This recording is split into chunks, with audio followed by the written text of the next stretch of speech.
사랑과 은혜가 풍성하신 하나님 아버지, 오늘도 우리에게 새날을 열어주심에 감사를 드립니다. 이 새벽 주님 음성을 듣고자 주님 앞에 나왔사오니 주님 우리에게 은혜를 베풀어 주옵소서. 이 시간 지혜와 계시의 영을 부어주시어 하나님을 더욱 깊이 알게 하시고 우리의 마음의 눈을 밝히사 우리에게 허락하신 말씀을 바로 깨닫게 하여 주옵소서. 우리의 유일한 소망 되시는 예수 그리스도의 이름으로 기도드리옵나이다. 아멘. 하나님 말씀 신약 요한복음 7장 37절부터 52절까지 말씀입니다. 요한복음 7장 37절부터 52절까지 말씀 함께 읽겠습니다. 명절 끝날 곧 큰 날에 예수께서 서서 외쳐 이르시되 누구든지 목마르거든 내게로 와서 마시라. 나를 믿는 자는 성경의 이름과 같이 그 배에서 생수의 강이 흘러나오리라 하시니 이는 그를 믿는 자들이 받을 성령을 가리켜 말씀하신 것이라. 예수께서 아직 영광을 받지 않으셨으므로 성령이 아직 그들에게 계시지 아니하시더라. 이 말씀을 들은 무리 중에서 어떤 사람은 이 사람이 참으로 그 선지자라 하며 어떤 사람은 그리스도라 하며 어떤 이들은 그리스도가 어찌 갈릴리에서 나오겠느냐. 성경에 이르기를 그리스도는 다윗의 씨로 또 다윗이 살던 마을 베들레헴에서 나오리라 하지 아니하였느냐 하며 예수로 말미암아 무리 중에서 쟁론이 되니 그 중에는 그를 잡고자 하는 자들도 있으나 손을 대는 자가 없었더라. 아랫사람들이 대제사장들과 바리새인들에게로 오니 그들이 묻되 어찌하여 잡아오지 아니하였느냐. 아랫사람들이 대답하되 그 사람이 말하는 것처럼 말한 사람은 이때까지 없었나이다 하니 바리새인들이 대답하되 너희도 미혹되었느냐. 당국자들이 바리새인 중에 그를 믿는 자가 있느냐. 율법을 알지 못하는 이 무리는 저주를 받은 자로다. 그 중에 한 사람 곧 전에 예수께 왔던 니고데모가 그들에게 말하되 우리 율법은 사람의 말을 듣고 그 행한 것을 알기 전에 심판하느냐. 그들이 대답하여 이르되 너도 갈릴리에서 왔느냐. 찾아보라. 갈릴리에서는 선지자가 나지 못하느니라 하였더라. 아멘. 초막절 명절을 맞이하여서 예수님께서 은밀하게 예루살렘을 방문하십니다. 그리고 명절 중간쯤 되어서 성전에 올라가 가르치시며 당신이 하나님으로부터 오셨음을 밝히셨습니다. 이 말씀을 들은 이들 가운데 소란이 일어나자 대제사장과 바리새인들이 사람을 보내어서 예수님을 잡으려고 하죠. 그러자 예수님께서는 내가 너희와 함께 조금 더 있다가 나를 보내신 이에게로 돌아가겠노라. 십자가의 죽음과 부활과 승천에 대해서 말씀하셨습니다. 하지만 아무도 이 말씀을 이해하지 못했죠. 여기까지가 어제의 말씀이었습니다. 지금 예수님께서 초막절 명절을 맞이하여서 예루살렘을 방문하고 계시죠. 이 초막절은 과거 출애굽했던 그 이스라엘 백성들이 광야에서 장막을 치면서 초막을 치면서 40년 동안 광야 생활을 할 때에 베푸신 하나님의 은혜를 기억하는 절기로 7일 동안 지킵니다. 그리고 시작하는 날과 마치는 날에 큰 성회로 모이는 절기였습니다. 또 특별히 농사철이 끝나고 곡식을 저장하는 시점에 이 초막절 명절이 있었기 때문에 풍성한 수확을 허락하신 하나님께 감사드리는 추수감사절 성격도 있었다고 합니다. 그래서 수장절이라고 부르기도 하죠. 이 초막절에 행했던 특별한 의식이 하나 있는데요. 긴 행렬이 줄을 서고 실로암 연못에서 물을 길어다가 성전 제사장이 들고 있는 은사발에다가 그 물을 쏟아붓는 물의 의식이라고 불리는 이런 의식이 있었다고 합니다. 과거 광야 생활 가운데 반석에서 물이 솟아나게 하신 하나님의 그 은혜를 기억하면서 하나님 넉넉하게 또 물이 공급되기를 원합니다 바라면서 기도하면서 행했던 의식이었던 것 같아요. 아마 예수님께서는 이 초막절 7일 동안 이 사람들이 행하는 이 의식의 모습을 지켜보셨으리라 생각이 듭니다. 그리고 초막절 명절의 마지막 날이 되어서 예수님께서는 자리에서 일어나셔서 큰 소리로 외치십니다. 그것이 오늘 본문의 시작이죠. 37절 38절 말씀, 명절 끝날, 초막절의 마지막 날이라는 말씀이죠. 곧 큰 날에 예수께서 서서 외쳐 이르시되 누구든지 목마르거든 내게로 와서 마셔라. 나를 믿는 자는 성경의 이름과 같이 그 배에서 생수의 강이 흘러나오리라. 이게 막 물을 갖다가 부으면서 이 물을 주소서 하나님, 하나님 정말로 풍성하게 반석에서도 물을 내셨던 것처럼 우리에게 물을 주옵소서. 기도하며 그 의식을 치르는 사람들을 보면서 내가 너희에게 물을 줄 수 있다라고 선언하신 것입니다. 감히 인간은 할 수 없는, 하나님만 하실 수 있는 선언이죠. 그분의 아들 그리스도만이 하실 수 있는 선언이었습니다.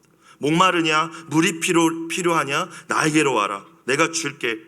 내게로 와서 마셔라. 앞서 우리는 요한복음 4장에서 뜨거운 정오 시간 우물물을 기르러 왔던 사마리아 여인에게 주님께서 하셨던 말씀을 기억합니다. 이 물을 마시는 자마다 다시 목마르려거니와 내가 주는 물을 마시는 자는 영원히 목마르지 아니하리니 내가 주는 물은 그 속에서 영생하도록 솟아나는 샘물이 되리라. 그리고 이 여인은 변화가 되었죠. 이 샘물은 예수님 자신을 가리켜 말씀하신 것이었습니다. 오늘 본문 말씀 역시 예수님께서 영생하도록 솟아나는 샘물, 생명수, 생수가 되심을 선언하고 계신 것이죠. 내가 바로 생수의 근원이라는 것입니다. 너희의 목마름을 해결할 수 있는 존재는 나밖에 없다는 것입니다. 그래서 누구든지 목마르거든 어떤 자격도 필요 없습니다. 스펙도 필요 없습니다. 과거의 이력과 배경이 어떠하든지 관계없습니다. 목마르거든 내게로 와서 마셔라. 주님께로 나와서 주님이 주신 은혜를 누리기만 하면 된다고 말씀하시죠. 육체의 목마름보다 더 심각한 인류의 질병인 그 영혼에 타는 듯한 목마름, 나만이 해결해 줄 수 있다. 나만이 너희를 채워줄 수 있다. 하나님을 떠난 인간의 심령 가운데 뻥 뚫려진 마음, 돈으로도 쾌락으로도 어떤 세상의 인정과 무엇으로도 채울 수 없는 그 자리를 내가 채울 수 있다. 또한 한 걸음 더 나아가서 너의 목마름만 채울 뿐만이 아니라 나를 진짜 믿는 자들은 그 자신의 목마름만 해결될 뿐만이 아니라 그 배에서, 그 중심으로부터, 그 심령으로부터 생수의 강이 흘러 넘치게 될 것이다. 너 하나만 사는 것이 아니라 네 주변 다 살리는 역사가 일어날 것이다. 주님 이 말씀을 하신 거거든요. 누구든지 목마르거든 내게로 와서 마셔라. 조건이 있습니다. 본인이 목마르다는 것을 깨달아야 되죠.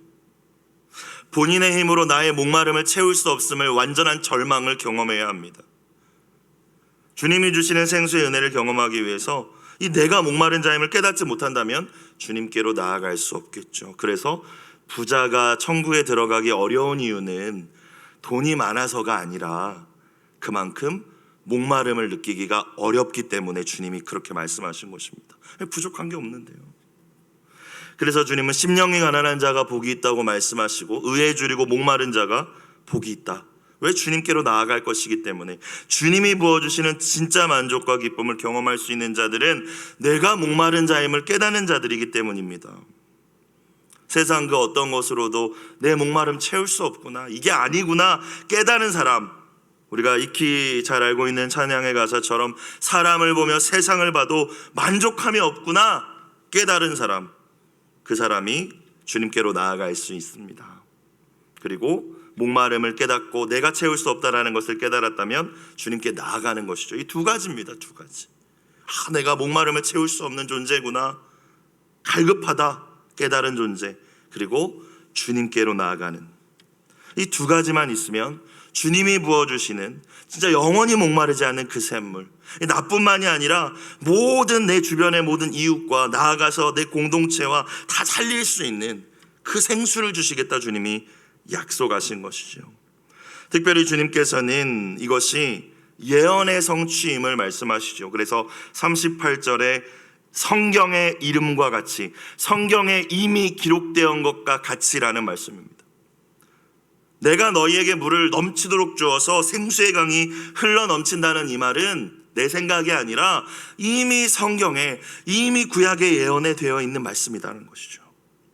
많은 부분들이 있지만 에스겔 47장 대표적인 말씀이죠.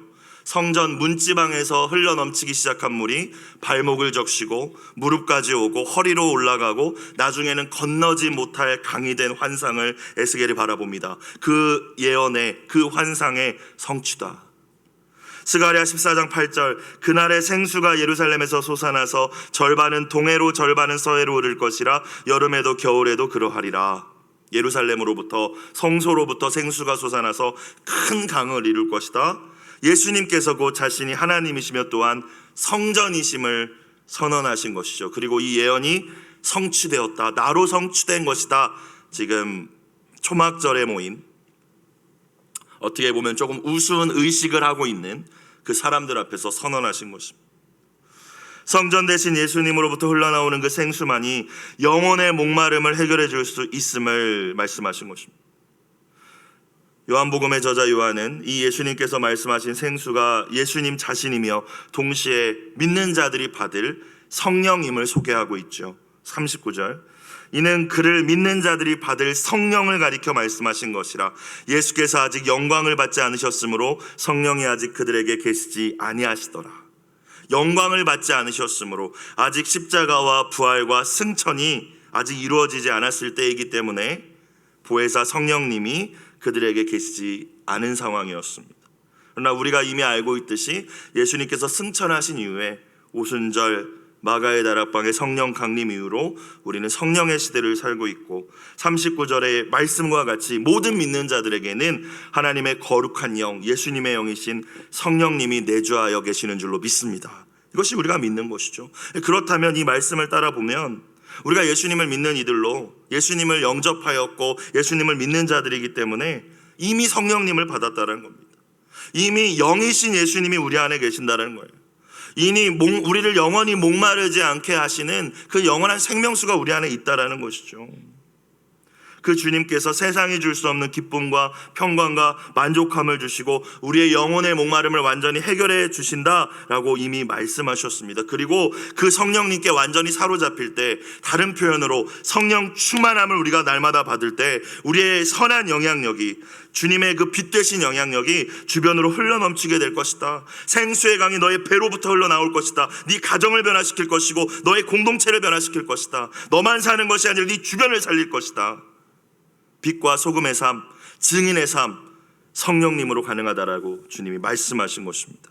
자, 그렇다면 주님은 그렇게 말씀을 하셨는데 우리가 예수님을 분명히 영접을 했고 이 새벽에 나오신 분들은 다 신앙생활을, 예수님 믿으면서 신앙생활 열심히 하고 있는 분들 아니겠습니까? 그런데 목마름을 내가 느끼고 있다면, 여전히 다른 무언가로 나의 목마름을 채우려는 어리석은 시도를 포기하지 못하고 있다면 무언가 잘못된 것이지 않겠습니까? 예수님의 모든 말씀은 진리의 말씀인데, 거짓이 없으신데, 내가 여전히 예수님 믿었는데, 내 안에 예수님 계시다는 걸 내가 확신하는데, 그 예수님이 생수가 되신다고 했는데 내가 목마르다, 그럼 질문해 봐야 되는 거죠. 내가 정말 생수를 가졌는가? 진짜 생수의 근원이신 주님이 내 안에 주인 되어서 거하고 계신가? 그리고 내가 그분께 집중하며 그분이 주시는 것들에 만족하고 감사하며 기뻐하고 있는지를 고민해 봐야 돼요. 생명수는 흘러나오고 있는데 내가 그것에 만족하지 않고 내가 집중하지 않는 거예요. 주님과의 교제에 집중하지 않는 거예요. 주님이 안 계시다라는 게 아니라 우리 안에 내주하고 이미 계신데 성령께서 함께 하심에도 불구하고 성령님께 집중하지 않는 것이죠. 그러면 여전히 똑같은 것입니다. 내 안에 마르지 않는 생명수를 우리가 날마다 경험하지 못한다면 어떻게 흘러넘쳐서 모든 이들을 살릴 수 있는 그 단계로 어떻게 나아갈 수 있겠습니까? 나도 지금 만족이 없는데, 나도 맨날 쓰러지는데 누구를 살릴 수 있겠습니까? 저와 여러분, 우리 안에 이미 성령으로 오신 그 주님을 신뢰하고 주님과 날마다 교제하고 날마다 친밀하게 그 주님께 집중함으로 마르지 않는 생명수를 내가 먼저 경험하고 나아가서 우리 주변에 있는 모든 사람들에게 그 생수의 강을 흘러 넘치게 하는 우리의 심령이 될 수 있기를, 우리의 믿음이 될 수 있기를 주의 이름으로 축복합니다. 예수님의 이 말씀을 들은 많은 이들이 예수님을 그리스도로 고백하기 시작합니다. 놀랍죠? 정말 믿음은 들음에서 나는 것 같아요. 주님의 말씀으로 믿음은 말미암는 것 같습니다. 40절 이유를 볼까요? 이 말씀을 들은 무리 중에서, 그 많은 무리 중에서 어떤 사람이, 이 사람이 참으로 그 선지자라. 여기서 그 선지자는 그냥 예언자, 선지자 중에 한 명을 의미하는 것이 아닙니다. 정관사 더가 붙어있고 영어로 보면 대문자로 쓰여 있어요. 그러니까 신명기 18장에 예언되어 있는, 그러니까 모세와 같이 이후에 주님께서 예언하실, 일으키실 선지자, 위대한 선지자, 결국 메시아를 의미하는 거군요. 그 선지자라, 주님이 보내시기로 약속하신 모세와 같은 선지자라, 이런 뜻입니다. 그러니까 메시아다 이 뜻이에요. 41절에 아예 드러내놓고 어떤 사람들이 그리스도다, 이분이 그리스도다, 기적을 보고 지금 말하는 것이 아니라 주님의 이 말씀, 내가 생수다, 내가 생수의 근원이다, 이 말씀을 들은 이들이 예수님이 그리스도이심을 깨닫게 된 것이죠. 그런데 안타까운 것은 다 그런 게 아니라는 거예요. 여러분, 우리가 무엇을 먼저 깨달을 수 있어요? 말씀을 듣지만, 그리스도의 말씀이 선포된다 할지라도 다 같은 믿음을 갖는 건 아니구나. 하나님의 은혜가 필요하고 더불어 우리가 어떻게 그 말씀을 받아들이는지가 중요하겠구나. 어떤 이들은 그렇게 그 선지자가 예수가 그 선지자구나, 예수가 그리스도구나 이제 고백하고 있는데, 그 믿음이 생겼는데 41절 후반부 어떤 이들은, 이 안타까운 이들이 있었습니다. 그리스도가 어찌 갈릴리에서 나오겠느냐, 바로 커트를 딱 해버리죠. 42절 성경에 이르기를 그리스도는 다윗의 씨로 또 다윗이 살던 마을 베들레헴에서 나오리라 하지 아니하였느냐? 저 예수는 갈릴리 출신 아니더냐? 갈릴리에서 무슨 메시아가 나온다는 거냐? 성경도 모르냐? 자신이 알고 있는 얄팍한 성경 지식을 가지고, 경험을 가지고 오히려 다른 예수님을 그리스도로 고백하는 이들의 신앙을 반박하고 있죠. 진짜 어리석은 자들은 사실 이들이지 않겠습니까? 예수님이 베들레헴에서 태어나셨다는 사실을 모르죠. 갈릴리에서 활동하셨으니까 갈릴리 출신이겠거니 한 것입니다. 다윗의 자손이신 것도 모르죠. 모르면서 이야기한다는 거예요. 우리도 그럴 수 있죠. 내 어설픈 지식, 경험이 예수님을 만나는데 나도 못 만나고 다른 사람도 못 만나게 방해하고 있을 수 있다. 43절에 그러다 보니까 어떤 일이 벌어졌습니까? 예수로 말미암아 무리 중에서 쟁론이 되니, 소리 좀 줄여주세요. 하울링 납니다. 예수로 말미암아 무리 중에서 쟁론이 되었다라고 말씀을 하죠. 예수님으로 말미암아 분열이 일어났다라는 거예요. 여러분, 이 말씀도 좀 집중할 필요가 있을 것 같아요. 분열이 일어났어요. 싸움이 일어났다는 뜻이거든요. 예수는 그리스도다 고백하는 진짜 믿음을 가진 사람들이 있었고, 말씀을 듣고 반대편에서 야, 그 예수 나사렛에서 왔는데 또 유다 자손, 다윗의 자손에서 메시아가 오는데 그 다윗의 자손 아니지 않냐? 무슨 메시아냐? 이제 분열이 일어났다. 바른 신앙과 잘못된 신앙이 부딪히면 반드시 쟁론이 있죠. 분열이 일어납니다. 열심히 하면 괜찮은데 열심히 있는 신앙이 있고 미지근한 신앙이 부딪히면 분열이 일어납니다. 제자로서의 참 신앙을 가지고 사는 사람 곁에 무리의 신앙을 가진 자가 있으면 분열이 일어납니다. 물론 품고 함께하고 그건 나중 문제고, 어쨌든 부딪힘이 있을 수밖에 없다는 거예요. 마태복음 10장에 그래서 주님이 이렇게 말씀하셨습니다. 내가 세상에 화평을 주러 온 줄로 생각하지 말라. 화평이 아니요 검을 주러 왔노라. 내가 온 것은 사람이 그 아버지와 딸이 어머니와 며느리가 시어머니와 불화하게 하려 함이니 사람의 원수가 자기 집안 식구리라. 믿음의 수준이, 하나님을 향한 믿음이 바른 믿음이 아니라면 반드시 분열과 갈등이 일어나게 돼 있다. 그러시면서 그럼에도 불구하고 너의 자신과 네 자식과 네 부모보다 나를 더 사랑해야 된다. 이게 주님이 하신 말씀이거든요. 우리 가운데 일어날 수 있는 일인 것 같습니다. 우리의 한 가정도, 또 우리 교회 공동체 역시 마찬가지입니다. 참 믿음으로 예수 안에서 하나 되지 못했을 때 가족이라 할지라도 쟁론이 일어나고 분열이 일어날 수밖에 없죠. 그래서 오늘 우리가 이 시간 또한 기도해야 할 제목 가운데 하나는, 하나님, 우리의 공동체가, 우리의 온 가정이, 가정에서 믿음이 같지 않으면 계속 분열이 일어나잖아요. 힘들지 않습니까? 신앙 공동체도 마찬가지입니다. 주님을 그리스도로 고백하는 바른 신앙 안에서 하나 되게 하여 주어서 이 갈등과 쟁론이 그치게 하여 주옵소서. 기도하는 이 새벽 되시길 주의 이름으로 축복합니다.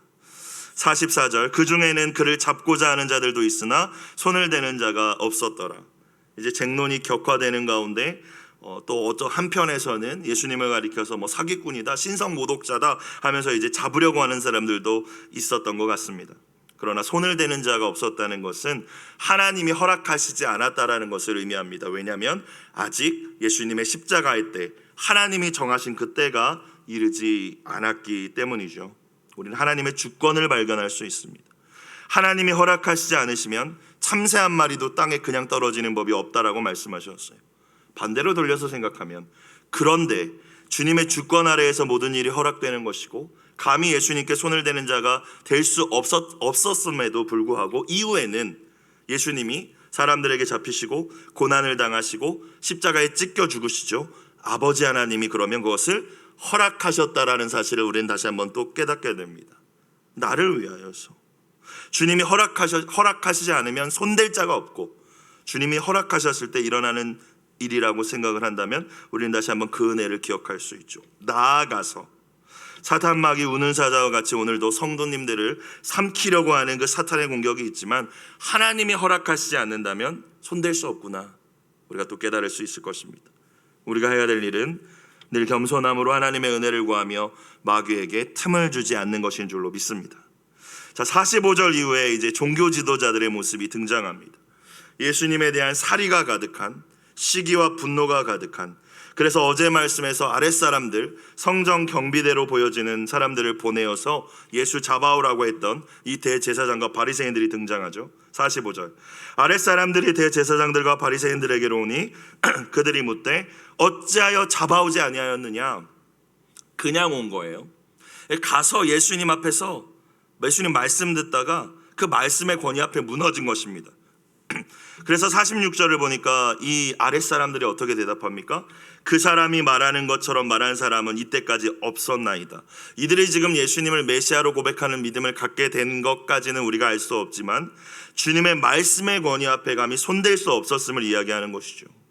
그런 말씀은 들어본 적이 없습니다 라고 이야기하는 것입니다. 마가복음 1장에서 이미 나타나 있죠. 예수님의 교훈에 모두가 놀라고 그 가르치시는 것이 권위 있는 자와 같고 서기관들과 같지 아니함일러라. 이 말을 들으니까 더 화났어요, 종교 지도자들은. 그래서 이제 분노하여서 예수뿐만이 아니라 예수 따르는 자들 다 무지몽매한 이들이고 저주받은 이들이라고 선언합니다. 47절, 바리새인들이 대답하되 너희도 미혹되었느냐? 지금 예수님을 귀신 들려서 사람들을 속이고 미혹하는 자로 이해하고 있는 거죠. 너희도 속은 거 아니냐 지금? 48절, 당국자들이나 바리새인 중에 그를 믿는 자가 있느냐? 어느 정도 사회적인 지위, 종교적인 지위, 교육을 잘 받은 당국자, 종교 지도자들이나 바리새파 사람들 중에 예수 따르는 자 없는 걸 봐라. 너희 무식해서 지금 예수 따르는 거다, 지금 이 얘기하는 거거든요.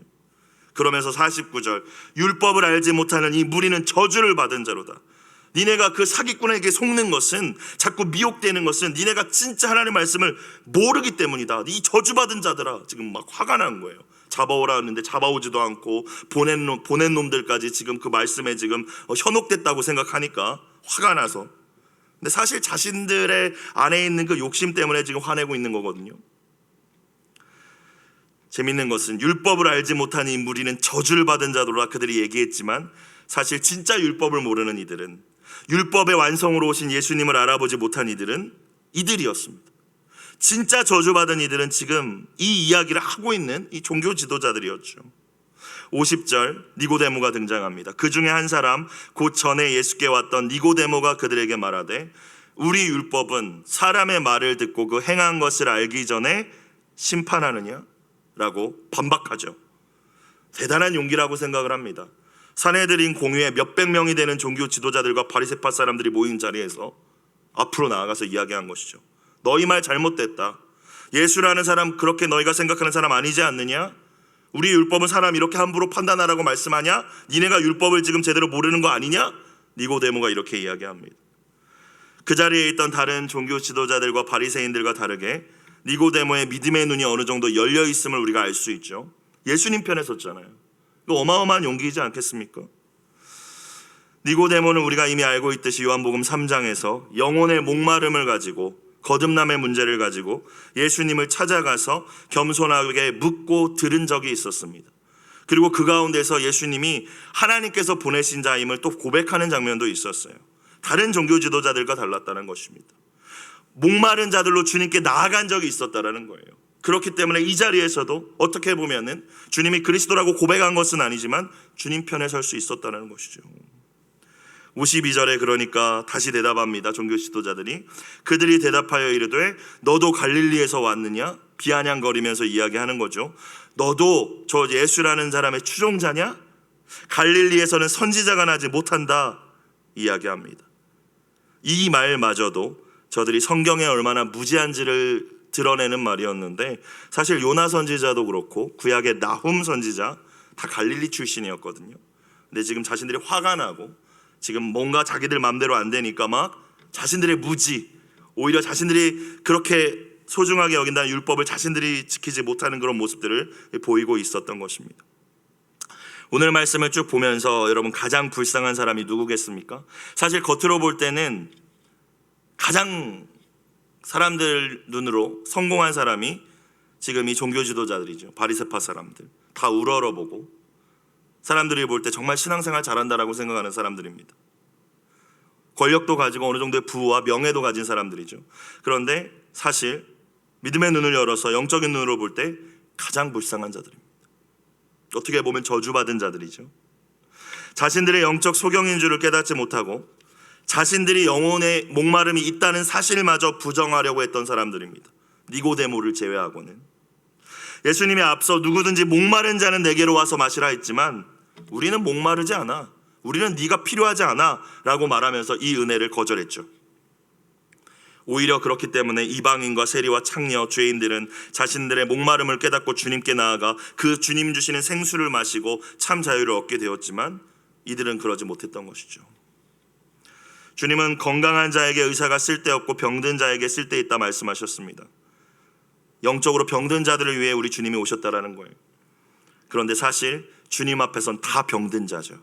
문제는 내가 병들었음을 알고 병원에 가느냐, 그냥 병들었음을 깨닫지도 못하고 괜찮다고 하고 있느냐, 이 차이가 있는 것입니다.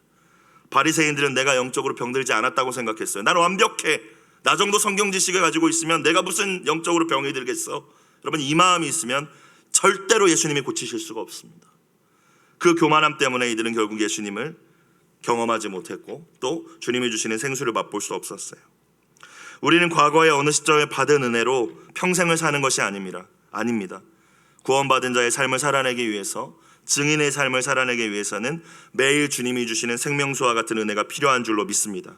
그리고 매일 날마다 예전에는 내가 겸손했는데가 아니라 오늘도 주님 앞에 겸손히 나아가 주님, 나는 아무것도 아닙니다. 주님, 내 노력으로 내 목마름 채울 수 없고 이 세상 어떤 것들로도 나를 만족시킬 수 없음을 오늘도 고백합니다. 날마다의 우리의 고백이 되어야 할 줄로 믿습니다. 주님만이 나의 생명수가 되십니다. 주님 없이 내 목마름을 채울 수 있는 것은 아무것도 없습니다. 오늘도 주님, 내 목마름을 채워주시고 나만 만족시키는 은혜가 아니라 이 은혜로 말미암아 이 생명수가 나를 통하여 나의 가정과 직장과 교회와 모든 공동체로 흘러 넘치게 하여 주옵소서.